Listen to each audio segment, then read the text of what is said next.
Hello friends, नमस्कार। आज हम भीष्म पितामह जी का जन्म कैसे हुआ था उसके विषय में जानेंगे और भीष्म पितामह जी के 16 रहस्यों के बारे में जानकारी प्राप्त करेंगे, जो इस प्रकार है। भीष्म को शांतनु को सौंपती हुई गंगा। एक बार हस्तिनापुर के महाराज प्रतीक गंगा के किनारे तपस्या कर रहे थे। उनके रूप सौंदर्य से मोहित होकर गंगा उनकी जांघ पर आकर बैठ गई। गंगा ने कहा, हे राजन, मैं ऋषि की पुत्री गंगा हूँ और आपसे विवाह करने आपके पास आई हूँ। इस पर महाराज प्रतीक बोले, गंगे, तुम मेरी दाहिनी जांघ पर बैठी हो। पत्नी को तो वामांगी होना चाहिए। दाहिनी जांघ तो पुत्र का प्रतीक है, अतः मैं तुम्हें अपनी पुत्रवधू के रूप में स्वीकार करता हूँ। ये सुनकर गंगा वहां से चली गई। अब महाराज प्रतीक ने पुत्र प्राप्ति के लिए घोर तप करना आरंभ कर दिया। उनके तप के फलस्वरूप उन्हें पुत्र की प्राप्ति हुई, जिसका नाम उन्होंने शांतनु रखा। शांतनु के युवा होने पर उसे गंगा के साथ विवाह करने का आदेश देकर महाराज प्रतीक स्वर्ग चले गए। पिता के आदेश का पालन करने के लिए शांतनु ने गंगा के पास जाकर उनसे विवाह करने के लिए निवेदन किया। गंगा बोली, राजन, मैं आपके साथ विवाह तो कर सकती हूँ, किंतु आपको वचन देना होगा कि आप मेरे किसी भी कार्य में हस्तक्षेप नहीं करेंगे। शांतनु ने गंगा के कहे अनुसार वचन देकर उनसे विवाह कर लिया। गंगा के गर्भ से महाराज शांतनु के 8 पुत्र हुए, जिनमें से 7 को गंगा ने गंगा नदी में ले जाकर बहा दिया और अपने दिए हुए वचन में बंधे होने के कारण महाराज शांतनु कुछ बोल न सके। जब गंगा का 8वां पुत्र हुआ और वह उसे भी नदी में बहाने के लिए ले जाने लगी तो राजा शांतनु से रहा न गया और वे बोले, गंगे, तुमने मेरे 7 पुत्रों को नदी में बहा दिया, किंतु अपनी प्रतिज्ञा के अनुसार मैंने कुछ न कहा। अब तुम मेरे इस 8वें पुत्र को भी बहाने जा रही हो। मैं तुमसे प्रार्थना करता हूँ कि कृपा करके इसे नदी में मत बहाओ। महाराज शांतनु की बात सुनकर गंगा ने कहा, राजन, आपने अपनी प्रतिज्ञा भंग कर दी है, इसलिए अब मैं आपके पास नहीं रह सकती।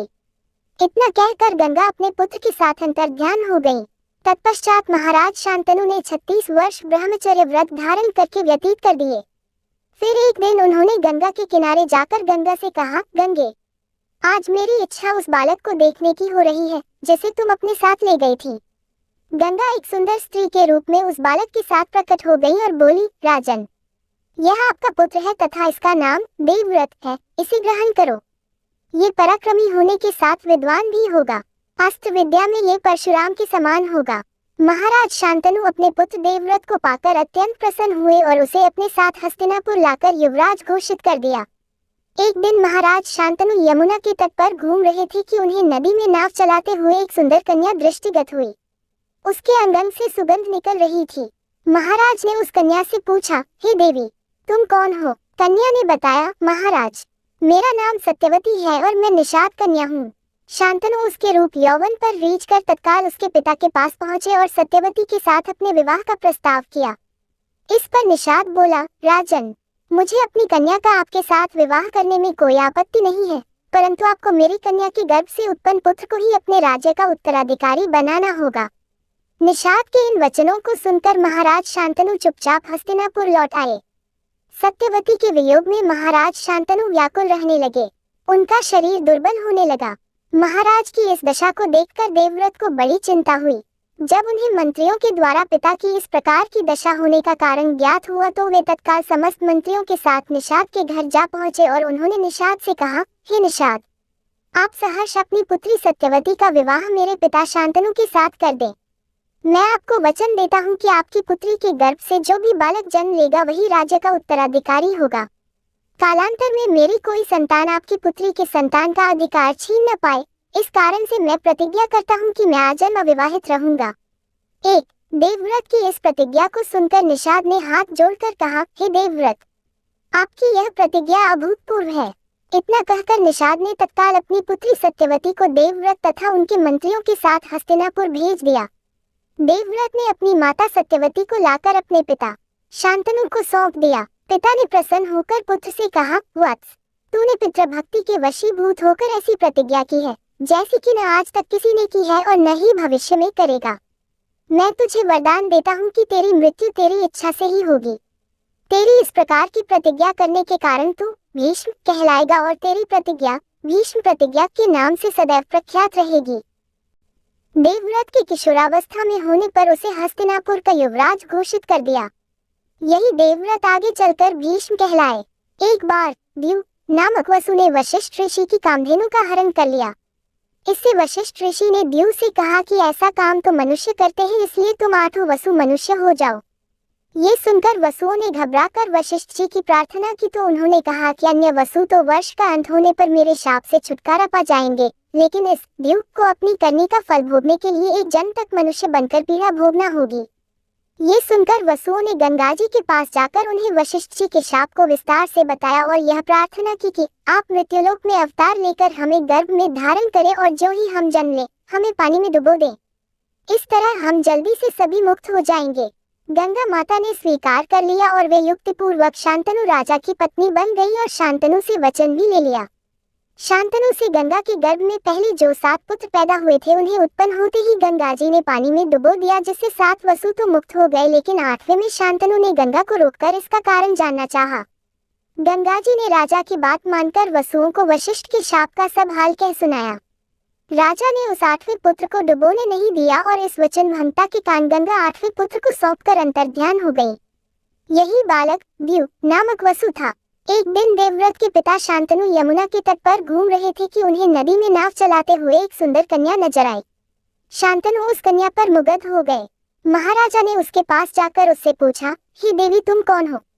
उसने कहा, महाराजा मेरा नाम सत्यवती है और मैं निषाद कन्या हूँ। उस काल में निषाद नाम की एक जाति होती थी। महाराज उसके रूप यौवन पर रीझ कर उसके पिता के पास पहुंचे और सत्यवती के साथ अपने विवाह का प्रस्ताव किया। इस पर धीवर ने कहा, राजन मुझे अपनी कन्या का विवाह आपके साथ करने में कोई आपत्ति नहीं है, किंतु मैं चाहता हूँ कि मेरी कन्या के गर्भ से उत्पन्न पुत्र को ही आप अपने राज्य का उत्तराधिकारी बनाएं, तो ही यह विवाह संभव हो पाएगा। निषाद के इन वचनों को सुनकर महाराज शांतनु चुपचाप हस्तिनापुर लौट आए और मन ही मन इस दुख से घुटने लगे। सत्यवती के वियोग में महाराज व्याकुल रहने लगे और उनका शरीर भी दुर्बल होने लगा। महाराज की इस दशा को देखकर देवव्रत को चिंता हुई। जब उन्हें मंत्रियों द्वारा पिता की इस प्रकार की दशा होने का कारण पता चला तो वे निषाद के घर जा पहुंचे और उन्होंने निषाद से कहा, हे निषाद, आप सहर्ष अपनी पुत्री सत्यवती का विवाह मेरे पिता शांतनु के साथ कर दें। मैं आपको वचन देता हूं कि आपकी पुत्री के गर्भ से जो बालक जन्म लेगा वही राज्य का उत्तराधिकारी होगा। कालांतर में मेरी कोई संतान आपकी पुत्री के संतान का अधिकार छीन न पाए, इस कारण से मैं प्रतिज्ञा करता हूँ कि मैं आजन्म अविवाहित रहूंगा। उनकी इस प्रतिज्ञा को सुनकर निषाद ने हाथ जोड़कर कहा, हे देवव्रत, आपकी यह प्रतिज्ञा अभूतपूर्व है। इतना कहकर निषाद ने तत्काल अपनी पुत्री सत्यवती को देवव्रत तथा उनके मंत्रियों के साथ हस्तिनापुर भेज दिया। देवव्रत जब निषाद कन्या सत्यवती को लाकर अपने पिता शांतनु को सौंपते हैं तो शांतनु की खुशी का ठिकाना नहीं रहता। शांतनु प्रसन्न होकर देवव्रत से कहते हैं, हे पुत्र, तूने पितृभक्ति के वशीभूत होकर ऐसी कठिन प्रतिज्ञा की है जो न आज तक किसी ने की है और न भविष्य में कोई करेगा। तेरी इस पितृभक्ति से प्रसन्न होकर मैं तुझे वरदान देता हूँ कि तेरी मृत्यु तेरी इच्छा से ही होगी। तेरी इस प्रकार की प्रतिज्ञा करने के कारण तू भीष्म कहलाएगा और तेरी प्रतिज्ञा भीष्म प्रतिज्ञा के नाम से सदैव प्रख्यात रहेगी। सत्यवती के गर्भ से महाराज शांतनु को चित्रांगद और विचित्रवीर्य नाम के 2 पुत्र हुए। शांतनु की मृत्यु के बाद चित्रांगद राजा बनाए गए, किंतु गंधर्वों के साथ युद्ध में उनकी मृत्यु हो गई। तब विचित्रवीर्य बालक ही थे। फिर भी भीष्म विचित्रवीर्य को सिंहासन पर बैठाकर खुद राजकार्य देखने लगे। विचित्रवीर्य के युवा होने पर भीष्म ने बलपूर्वक काशीराज की 3 पुत्रियों का हरण कर लिया और वे उसका विवाह विचित्रवीर्य से करना चाहते थे, क्योंकि भीष्म चाहते थे कि किसी भी तरह अपने पिता शांतनु का कुल बढ़े। लेकिन बाद में बड़ी राजकुमारी अंबा को छोड़ दिया गया, क्योंकि वह शाल्वराज को चाहती थी।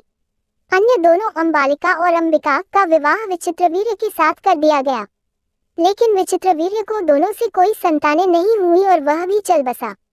एक बार फिर गद्दी खाली हो गई। सत्यवती शांतनु का वंश तो डूब गया और गंगा शांतनु के वंश ने ब्रह्मचर्य की प्रतिज्ञा ले ली थी। अब हस्तिनापुर की राजगद्दी फिर से खाली हो गई थी। परशुराम से युद्ध, विचित्रवीर्य के युवा होने पर उनके विवाह के लिए भीष्म ने काशीराज की 3 कन्याओं का बलपूर्वक हरण किया था, जिसमें से एक को शाल्वराज पर अनुरक्त होने के कारण छोड़ दिया था। लेकिन शाल्वराज के पास जाने के बाद अंबा को शाल्वराज ने स्वीकार करने से मना कर दिया। अंबा के लिए ये दुखदायी स्थिति हो चली थी। अंबा ने अपनी इस दुर्दशा का कारण भीष्म को समझकर उनकी शिकायत परशुराम जी से की। परशुराम जी ने अन्याय के खिलाफ लड़ने की ठानी। परशुराम जी ने भीष्म से कहा कि तुमने अंबा का बलपूर्वक अपहरण किया है, अतः अब तुम्हें इससे विवाह करना होगा, अन्यथा मुझसे युद्ध के लिए तैयार हो जाओ। भीष्म और परशुराम जी का 21 दिनों तक भयंकर युद्ध हुआ। अंत में ऋषियों ने परशुराम को सारी व्यथा कथा सुनाई और भीष्म की स्थिति से भी उनको अवगत कराया। तब कहीं परशुराम जी ने ही युद्ध विराम किया। इस तरह भीष्म द्वारा लिए गए ब्रह्मचर्य के प्रण पर वे अटल रहे। सत्यवती के शांतनु से उत्पन्न दोनों पुत्र चित्रांगद और विचित्रवीर्य की मृत्यु हो जाने के बाद सत्यवती भीष्म से बार बार अनुरोध करती है कि पिता के वंश को चलाने के लिए अब तुम्हें विवाह कर पुत्र उत्पन्न करना चाहिए, लेकिन भीष्म अपनी प्रतिज्ञा तोड़ने को तैयार नहीं होते हैं। ऐसे में सत्यवती विचित्रवीर्य की विधवा अंबालिका और अंबिका को नियोग प्रथा द्वारा संतान उत्पन्न करने का सोचती है। भीष्म की अनुमति लेकर सत्यवती अपने पुत्र वेदव्यास द्वारा अंबिका और अंबालिका के गर्भ से यथाक्रम धृतराष्ट्र और पांडु नाम के पुत्रों को उत्पन्न करवाती है। शांतनु से विवाह करने के पूर्व सत्यवती ने अपनी कुंवारी अवस्था में ऋषि पराशर के साथ सहवास कर लिया था, जिससे उनको वेदव्यास नामक एक पुत्र का जन्म हुआ था। वे अपने इसी पुत्र से अंबिका और अंबालिका के साथ संयोग करने का कहती है। इस तरह ये कुल ऋषि कुल कहलाता है। पांचाल तथा मत्स्य सेना का भयंकर संहार कर देते हैं। फिर पांडव पक्ष युद्ध क्षेत्र में भीष्म के सामने शिखंडी को युद्ध करने के लिए लगा देते हैं। युद्ध क्षेत्र में शिखंडी को सामने डटा देखकर भीष्म अपने अस्त्र शस्त्र त्याग देते हैं। इस मौके का फायदा उठाकर कृष्ण के इशारे पर बड़े ही बेमन से अर्जुन ने अपने बाणों से भीष्म को छेद दिया। भीष्म बाणों की शरशैया पर लेट जाते हैं। दरअसल भीष्म ने अपनी मृत्यु का रहस्य ये बताया था कि वे किसी नपुंसक व्यक्ति के समक्ष हथियार नहीं उठाएंगे। इसी दौरान उन्हें मारा जा सकता है। इस नीति के तरह युद्ध में भीष्म के सामने शिखंडी को उतारा जाता है। भीष्म को अर्जुन तीरों से छेद देते हैं। वे कराहते हुए नीचे गिर पड़ते हैं। जब भीष्म की गर्दन लटक जाती है तब वे अपने बंधु बांधवों और वीर सैनिकों से क्या कहते हैं। भीष्म के शरशैया पर लेटने की खबर फैलने पर कौरवों की सेना में हाहाकार मच जाता है। दोनों दलों के सैनिक और सेनापति युद्ध करना छोड़कर भीष्म के पास एकत्र हो जाते हैं।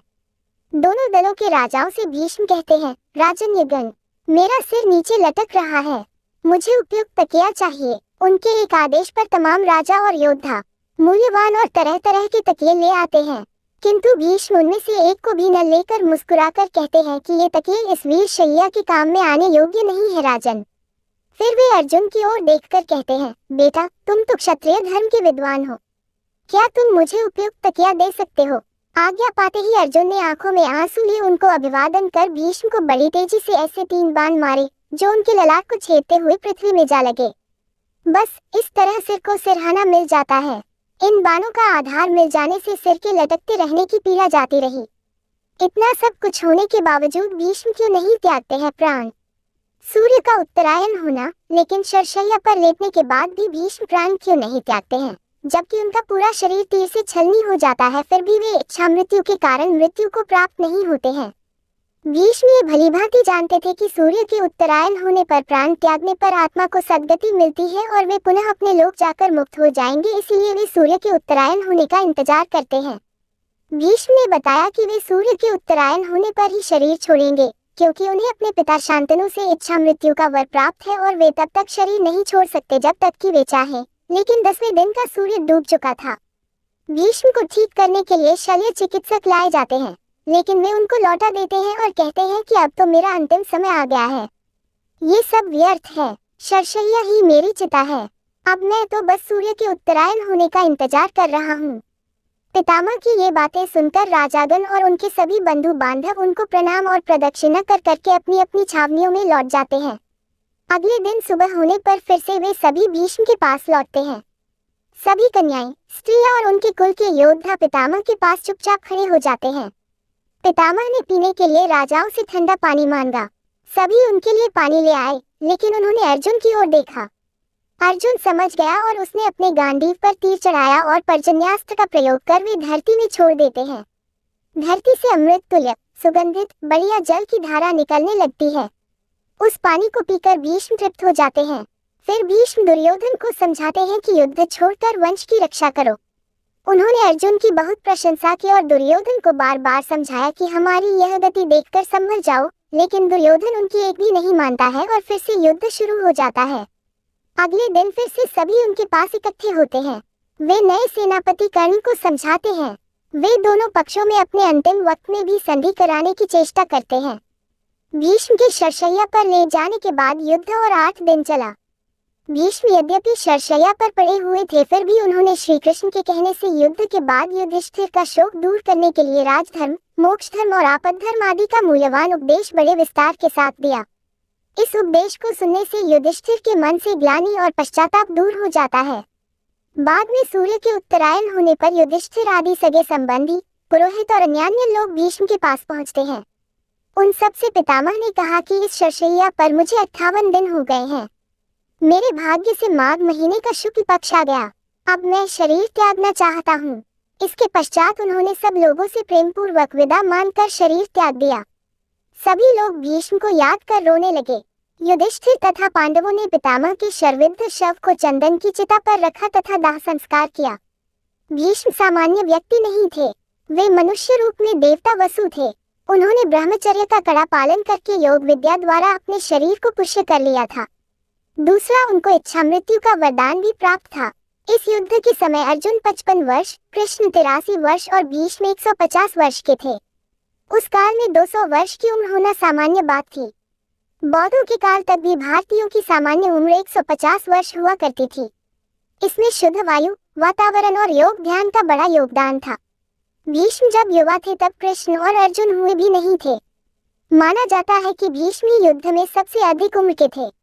उन्हें राजनीति का ज्यादा अनुभव होने के कारण वेदव्यास ने संपूर्ण महाभारत में भीष्म को राजनीति का केंद्र। आपको शास्त्रों, वेदों, महाभारत, रामायण, पूजा पाठ से रिलेटिव कोई भी जानकारी या भगवान जी की कहानी सुनना अच्छा लगता हो तो please like, comment, subscribe, share it. Thank you friends. हम फिर मिलेंगे अगला वीडियो पर।